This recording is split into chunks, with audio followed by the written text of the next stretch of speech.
Good morning, everybody. I'm so proud of myself that I did the whole morning routine today. Like, what you just saw is like my goal, my dream morning routine. We're going to talk about the title in a bit, in a couple of seconds. For me, it's in a couple of hours because now I do have to work. And then I'm gonna make dinner. I'm gonna share the recipe for you, with you. And yes, before it's getting too confusing, see you later.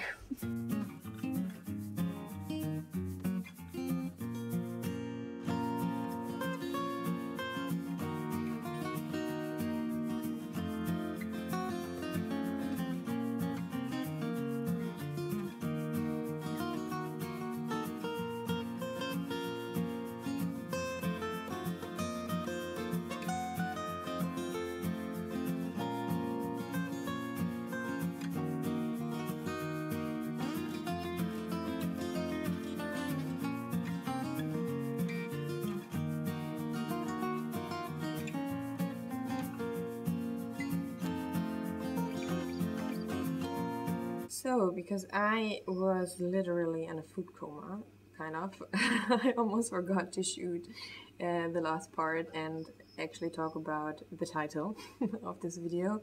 And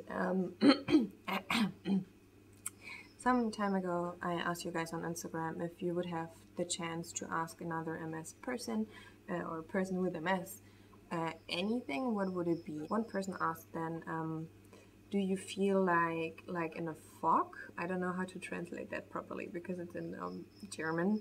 And do you also feel like sometimes you're standing like next to yourself or outside of yourself? And when I read this question, I just shouted out, oh yes, hell yes, I do. I had a conversation with somebody and this person does not have MS, but this person was telling me that how he feels, and he described, I cannot remember the full conversation anymore, it's been quite a while, but he said that sometimes he feels like he's not in, he doesn't feel like he's in the reality anymore.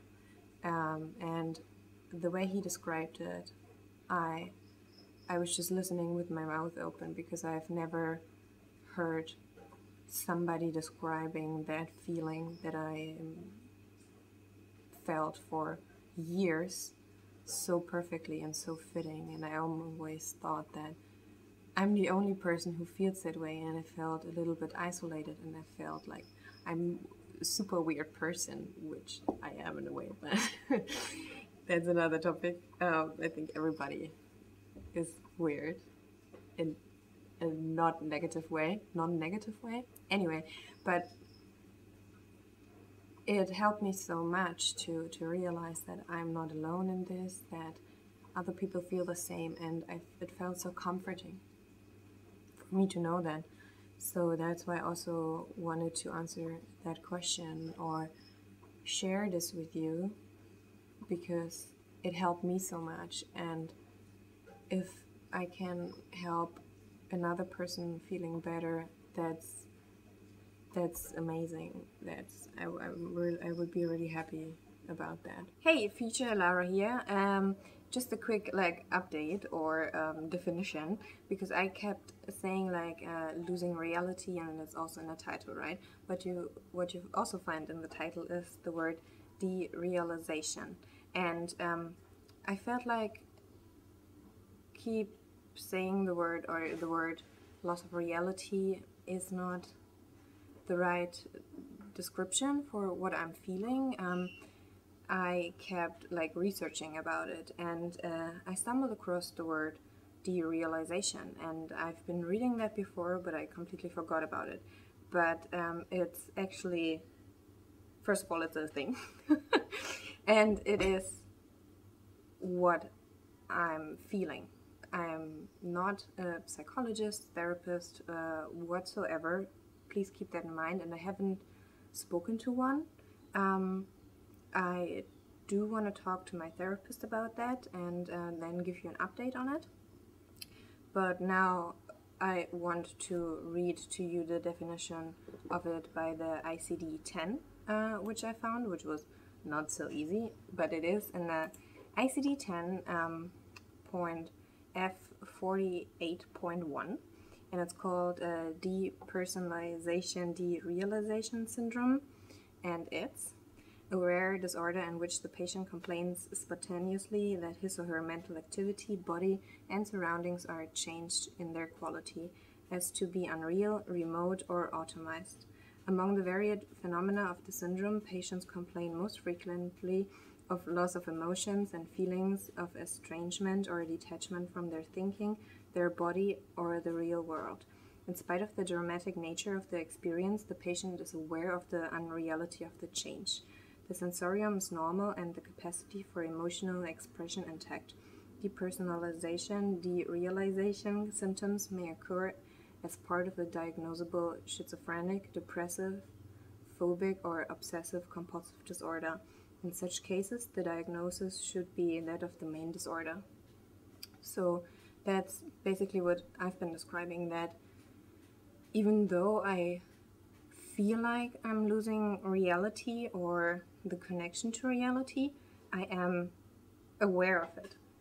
Even though it feels like I'm not in, I know that I am. I know where I am, and I know who I am, and I know that it's happening. That's why I didn't feel comfortable about just using the term or the expression losing reality, because for me that was not the right description, as I also put it in like comment sections in the video. But yeah, before now the video gets way too long, I just wanted to put that out. I wanted to update you on that, and now it's back to past Lara describing how she feels and what she does about it. And now I'm speaking about myself in third person. Anyway, there you go. So, as I said, I felt this for like years and years. I cannot pinpoint if it's because of MS, or sometimes I guess it's because of sensory overload, that there are so many, it's just so much around me that maybe my body just wants to shut down and protect myself, my body, my feelings, my emotions, my mind, to transform into another state of being, like that my body and everything does not have to deal with the reality anymore, so it creates its own reality, which sounds super strange, but that's just me trying to find an explanation for this phenomenon. And I cannot like give you exact examples or situations right now, because it's also various. But what I do or learn to do in those situations, if I'm consciously knowing, is that English? That I'm in the midst of a situation like this, I try consciously to pull myself out of this situation. Like if it happens to me when I'm now at home working, I'm going to bed and lay down for a bit, because also a lot of times it happens that I don't feel anything anymore. I cannot feel my body anymore.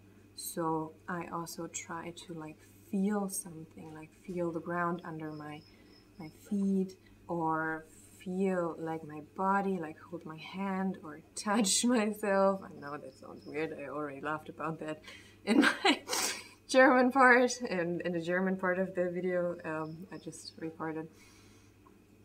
And or read a book or listen to music, like bring my focus on something, and especially on the present moment.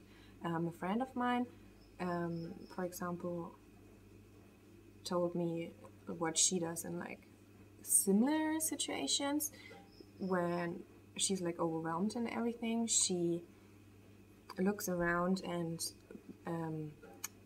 looks for things she can see, like for example, for now, I can see my phone, I can touch my desk, I can see the mosquito spray which helps the camera up. I can see and hear my fluffy microphone, like trying to get back into the present moment, which is, I think, a lot of times a very hard task, or very hard to do. I think we tend to always think about the past, or worry about the future, or worry about the past and think about the future, and those kind of things. And being in this present moment, I think sometimes it's very hard to really just be. Yes. What else? What was I just saying in the German part? Or if it's in like social situations, like at the bar, listening to a lot of people speaking, and then there are background noises because music is very loud, and then people are passing by, and then there's something happening here and there, and this has, of course, I guess, to do with sensory overload, but also it makes me feel like I'm not actually there. I know that my body is there. I'm physically there. It's so hard to describe this feeling, to really describe it 100%. So I'm trying to first remove myself from this situation, like going to the bathroom and take some deep breath and splash some cold water in my face to, yeah, come back to the reality and the present moment. I wish I could give you more tips or solutions on that, but I am also a learner on how to deal with those situations in my body and figuring out how it works in those situations and what I need. So I would like to ask you, do you experience those situations like in which you don't feel like you're in reality anymore, or you're standing like next to yourself, or everything is so foggy around yourself? And if you do, how would you describe it? How does it feel for you? And also, what do you have any tips on how to overcome those situations? I would appreciate a comment of you very much, and I'm really looking forward to be reading your stories. And yeah, I think that's it for now. I hope you enjoyed the video. Thank you for watching. If you want to see more, don't forget to subscribe and hit that notification bell, I think it's called in English. I'm really curious if it works actually, because I also noticed that I don't get notified for some of my subscriptions. Thanks, YouTube. Anyway, yeah, thanks again for watching, and I hope I will see you next time. Bye.